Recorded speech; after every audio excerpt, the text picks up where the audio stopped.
رجسټر او لکه حکومت نه زموږ څه ګیله نشته او بیا خاص کر السلام علیکم ویورز، جیسا کہ ہمارے جو افغان مہاجرین ہیں وہ پاکستان سے افغانستان واپس جا رہے ہیں تو انہیں بہت سی مشکلات کا سامنا ہے۔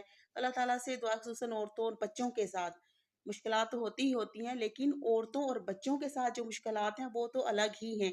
اور پھر اس کے ساتھ تمام اپنا سامان، جو ان کا تھوڑا بہت جو سامان ہے ان کے پاس، اس سامان کے ساتھ جانا بہت ہی مشکل ہوتا ہے، یہاں سے ایک ملک سے دوسرے ملک جانا۔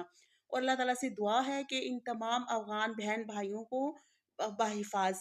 بحفاظت انہیں خیر و عافیت کے ساتھ انہیں اپنے ملک افغانستان لے کر جائے۔ کافی حادثات ہوئے ہیں، ٹریلر گر گئے ہیں، مرد مر گئے ہیں، پھر راستے میں کافی ان کا پریشانی، سامان لے کر جانے کے لیے 3-4 لاکھ روپیہ جو ان لوگوں کا لگ رہا ہے وہاں پر جانے کے لیے۔ تو اللہ تعالیٰ سے دعا ہے کہ انہیں خیر و عافیت کے ساتھ انہیں پہنچائے۔